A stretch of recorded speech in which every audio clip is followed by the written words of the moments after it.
welcome to Conversations. I'm Mike May, and tonight we have with us John O'Neill. So thank you for joining us, John. Thank you for having me. Now, what's your middle name? Daniel. Actually, my first name's actually Jonathan. So Jonathan Daniel O'Neill. Yep. So what part of Italy is your family from? No. So this is a big day for you coming up in a couple of days. Because I'm Michael Spencer May, which is English, but my grandmother's name was McKenna. So we're in there too. Okay. So we're cousins going way back. Yep. Okay, so now I know you have an interesting background. So tell us a little. So where are you from originally? I'm actually from Danbury, Connecticut. Oh, Yep. I didn't remember that. Yeah. Yeah. And so tell us. So after Danbury, what? Yeah. So I went to Cornell University. I majored in biophysics. Cornell. Yep. I didn't know that. Yeah. See, I'm learning a lot too. I didn't Cornell, because we went to Ithaca once and we loved it there. Oh yeah, it's beautiful. Oh, Yeah. okay. So in the summer it's beautiful. Oh well, that's true. Yeah. It's beautiful all year round if you like really cold weather and lots of snow. Yeah. Okay, so biophysics. Yeah.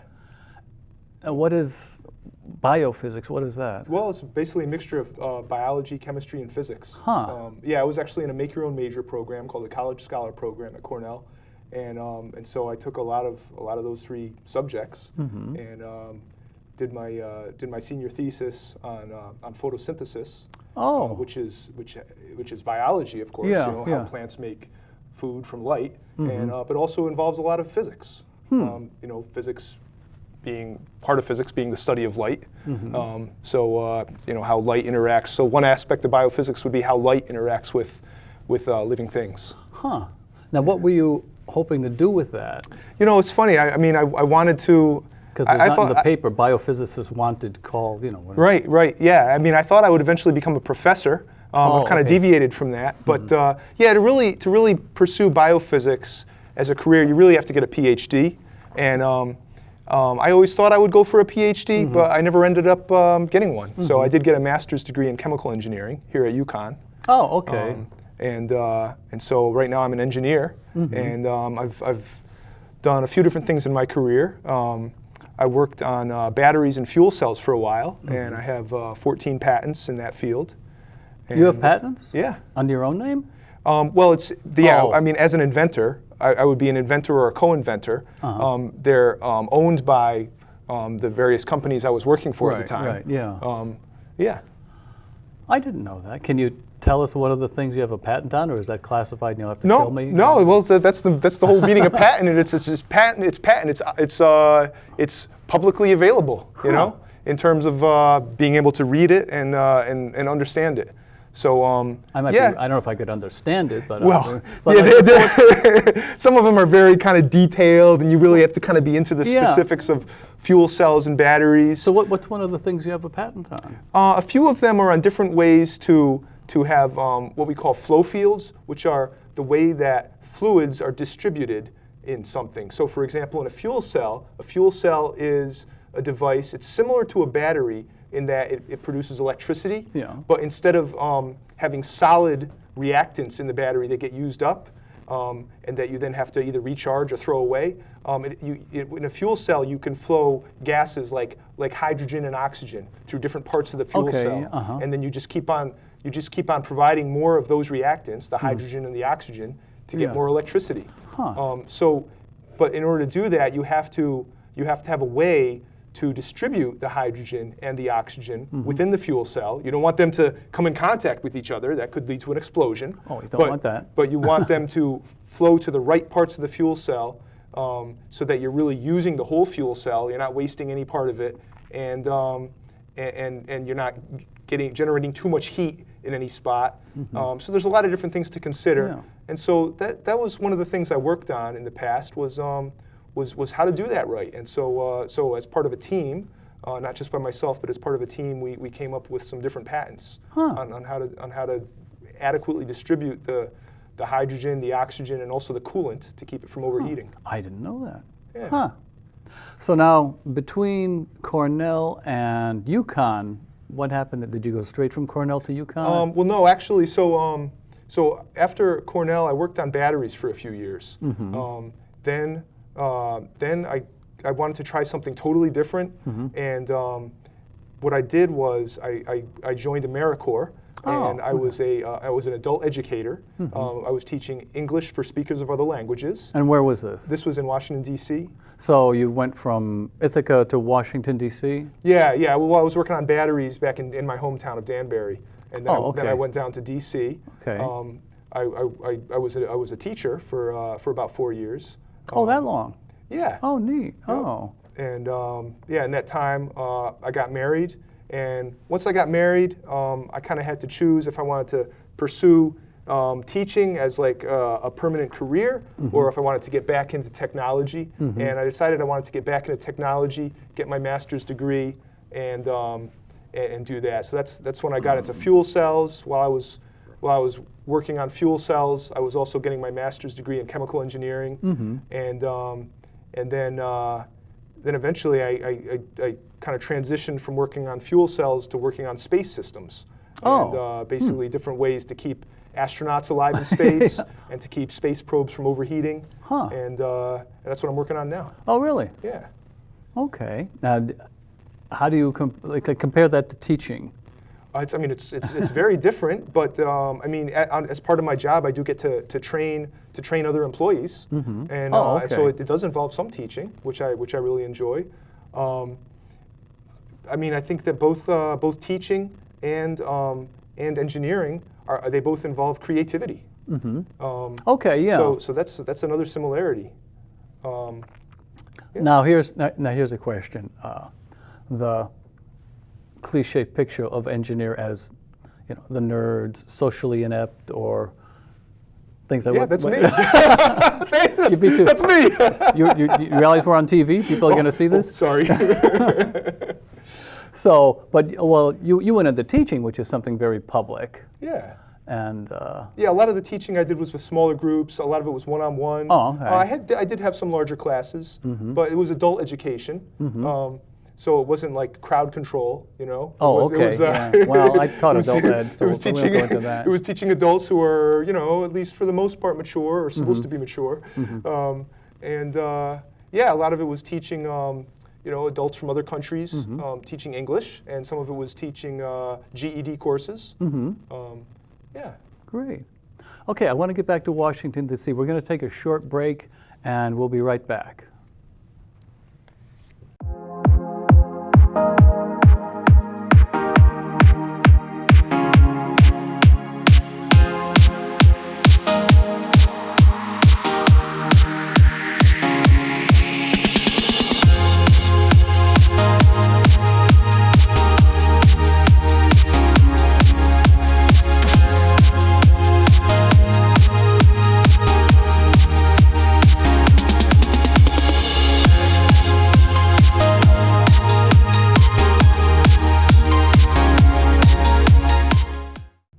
Okay, welcome back to Conversations. We're here tonight with John O'Neill, who I just found out has patents and went to Cornell and invented a lot of stuff. But now, so you joined AmeriCorps and they post you to Washington? They just said, this is where you're going to go? So actually, I was in my earlier mid-20s at that time, and I had some friends who were doing really interesting things. I had a friend who was working with the Mennonite Central Committee in Buffalo, New York, working in the inner city with refugee resettlement and after-school programs and all that kind of thing. I had another friend who was in the Peace Corps in West Africa. Oh, okay, yeah. And she was teaching English, and I wanted to do something similar.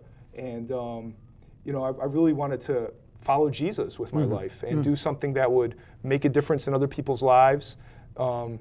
That would really help people. And so I looked into a lot of different programs, and the one that I decided I wanted to try was called Notre Dame AmeriCorps, and it was a partnership between the Sisters of Notre Dame, who were nuns, and most of them are, I think. Yeah, and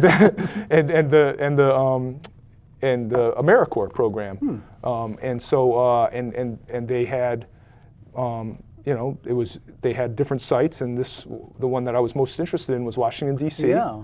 And so that's where I chose to go. So what was it like living, because I visited Washington once for a few days, but what was it like living in Washington, D.C.? Yeah, I mean, as a young guy, single. It was really amazing. Living in the city. I didn't need a car. I could take the metro everywhere. I could walk, take the bus if needed. And I mean, the best part of it for me was actually a church that I discovered there called Capitol Hill Baptist Church, and I really grew a lot spiritually as part of that church. I learned so much. Really saw people living together in a way that in the way that God wants us to live. Helping others, being kind to each other, helping those in need. So I really grew a lot in that experience. Now, something else happened in Washington, if I remember the chronology, while you weren't just taking the bus and hanging out. Yeah, so actually I met my wife at a birthday party for someone in church, and we got married. Just like that, right at the party? No, not at the party, no. You are efficient. No, it was no. Actually, at that party, I was at a Dave & Buster's, and I was trying. There was something like Dance Revolution or something, really? like one of those dance machines where you're supposed to like step on the things that light up, and I think she saw me struggling with that. And took pity on you. This guy must be an engineer. Yeah, basically. Yep. So, okay, so now you're in Washington. Did you get married in Washington? Yeah, Okay, so we got married at our church, and neither one of us had a whole lot of money at the time, and our church really just chipped in. Everybody helped out in terms of like, preparing for the wedding, doing my wife's makeup, like all that kind of stuff. People really helped out in so many different ways. Now, what was your wife doing? Yeah, so she was at the time she was a nanny. Oh, okay. Yep. Yeah. And now, so you're in Washington. Now you're married. Now, how did you wind up back here in Connecticut? Yeah. So pretty soon after I got married, I realized that I was really itching to get back into technology, and so I was looking at different kind of things to do, where I wanted to. What kind of aspect of technology I wanted to focus on. And at the time I thought maybe fuel cells are what I should do. Fuel cells are related to batteries. I had a lot of experience in batteries, having worked at Duracell in the past. Oh, okay. And did you make the bunny? Was that one of your things that you went no, that wasn't mine, but but yeah. So I thought that fuel cells might help with with the environment, with less of a dependence on fossil fuels, and clean renewable energy, that kind of thing.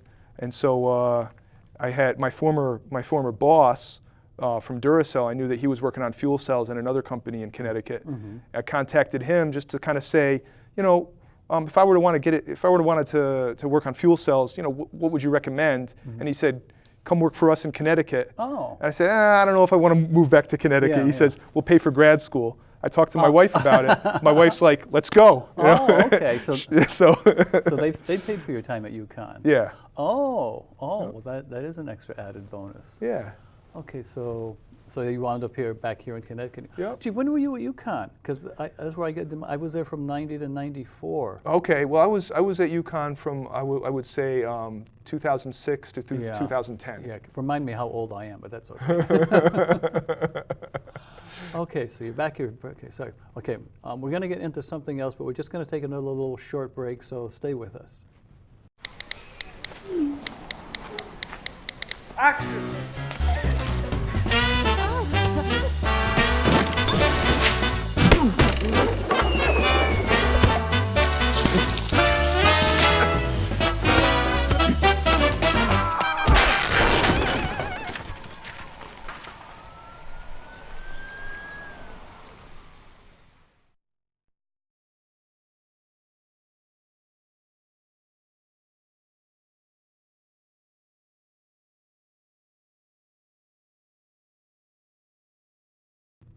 Okay, welcome back to Conversations, and we're talking with John O'Neill. And okay, you're back from Washington. You got a job here in Connecticut. You're working. You're settled. Now, let me ask you something. You're a scientist, engineer. And you're an engineer. You have a degree in biophysics. Yep. And a master's degree in chemical engineering. So biophysics, chemical engineering. But what are your religious beliefs? Yeah, so I'm a born-again Christian, and what that means is that I have a new life, a relationship with God. Let me just back up a little and explain more of what that means. So so when God proclaimed His name to Moses in the Bible, in the Old Testament, this is what He said. He called Himself, I am, the gracious and compassionate God, slow to anger and abounding in love, forgiving wickedness, sin, and rebellion, and yet I do not leave the guilty unpunished. So, I mean, you ask yourself, did God just contradict Himself? He says, forgiving, but I do not leave the guilty unpunished. Well, how can that be? So the way that God answers that apparent contradiction is that He steps into the world as His own Son, Jesus Christ, who lives a perfect life, tempted in every way, but not giving in to temptation. And then He dies on the cross to save me from my sin, to save me from my rebellion against God. And by doing that, he forgives all my sin, and He bears the punishment for all my sin, for all my rebellion. And then He rises from the dead to give me a new life. So by believing in Jesus, trusting in Him for forgiveness, and turning away from rebellion and turning to God, I have a new life, I'm forgiven, and I have eternal life and a relationship with God.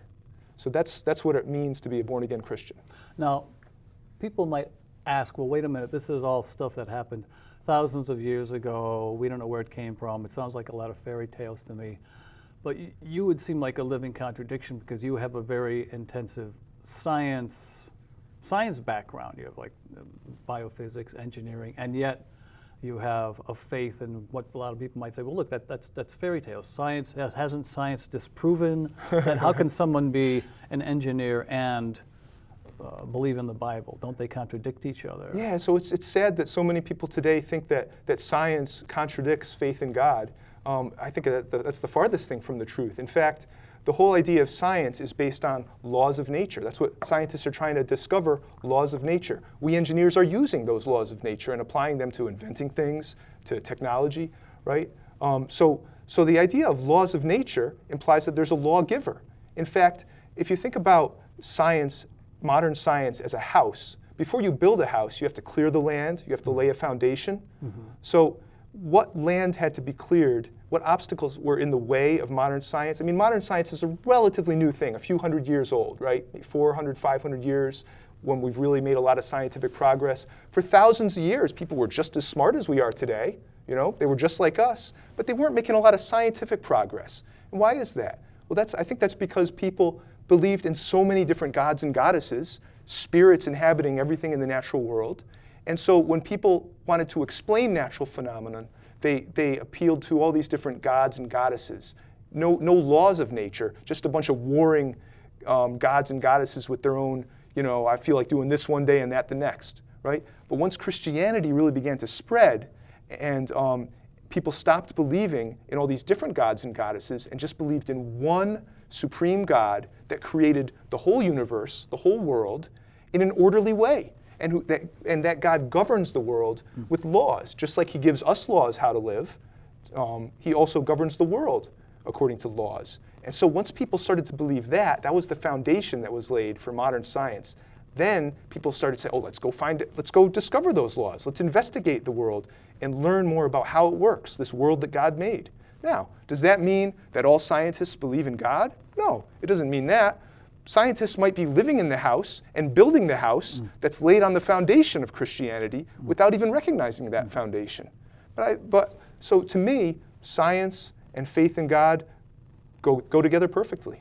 Well, one of the things that I would want to throw in that I've been reading, that people say, well, thousands of years ago, people didn't know a lot, so they had to come up with some kind of explanation. But these ancient peoples invented numbers, they invented astronomy, fire, how to use fire, writing, so many incredibly basic things. So as you said, people were just as smart.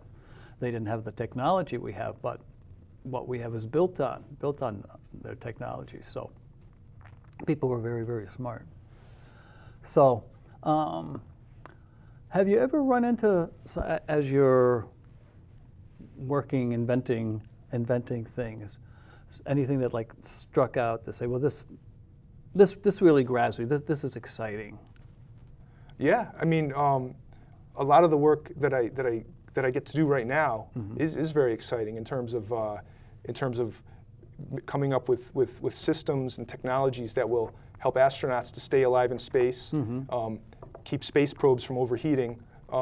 So it's not that as an engineer, it's not that I'm discovering new things, but I'm helping the scientists discover new things, because I'm enabling astronauts, to go to new places. I'm enabling space probes to go to new places, and the things that we as the human race are going to discover are going to be amazing. I mean, physicists and astronomers are discovering so many new things. They've made so many discoveries just in the last 100 or 120 years. And I mean, one of the discoveries in the last 100 or so years that really sticks out to me would be the Big Bang Theory. Okay, And explain that. Yeah, well, I don't. To be honest, I don't even know if it's. I don't even know if it's true or not. But the amazing thing is that before the Big Bang Theory, most astronomers believed in what they called the steady state hypothesis, that the universe has always existed and that it always will exist, and that at a macro scale it doesn't really change. Now, when you talk about science versus religion, well, the steady state, the old steady state hypothesis would seem to contradict the Bible, which teaches that God created the universe. But the Big Bang Theory comes along and basically disproves the steady state hypothesis. It says the universe had a beginning. The universe has not always existed. It had a beginning. In fact, time itself, and this boggles the mind, time itself had a beginning, right? Well, that's actually what the Bible teaches. Well, for something like, because I don't have a scientific background. I was an English teacher for a long time, and I do things like this in plays and such. And I was just reading like a biography of Einstein, and they were talking about, he realized, and I'm going to get this wrong, you can't say space, you can't say time, you have to say space-time. And I close the book and go have something to eat because my brain just fries. Well, yeah, and that's the thing. What are you talking about? These scientific discoveries, they do boggle the mind. They blow my mind, and that's why it's so exciting. And when this whole thing about time, right? What Einstein taught us is that time is relative, right? You've heard of like this. I think they call it the twin paradox, where if you get on a spaceship and go and approach the speed of light and then come back, centuries may have passed on Earth, but only a few years may have passed for you, right? Yeah. It defies common sense, and yet it's true. Yeah, I know they'll send like a clock up in a satellite, and then they compare it, and it's off 10 trillionths of a second. Yeah. How they figure that out? That's something I said. Can you show? Do you have a really accurate watch? How do you? This is something I want to ask you. When you watch, I don't know, like The Martian or one of those science fiction movies or something, do you say, "Oh, that's wrong, that wouldn't really happen, or, that's not true"? Or I try to just suspend disbelief and get into the movie. Okay. But a lot of my coworkers do that. Oh, really? Yeah, Okay. Okay. Well, listen, John, thank you for joining us. It was interesting hearing about all those patents. Do you have anything you'd like to leave us with? Yeah, I mean, just I would just encourage everyone watching and listening to not think that science has disproven the Bible, or that science leaves us without a need for God. No, I would say that each one of us, we do need God, and we can find out about God by reading the Bible. I would especially encourage you to read the New Testament, learn about Jesus, and have an open mind to it. Ask yourself, this Jesus, is he describing my life in his teachings? Is he showing us the way that would make way more sense to live than the way I'm living right now? And if I don't want to live that way, why is it? Because by nature, none of us really want to live that way, but we all know that we need to live that way. Okay, all right. Well, thank you for joining us, and thank you for joining us on Conversations. We'll hope to see you another time. Good night.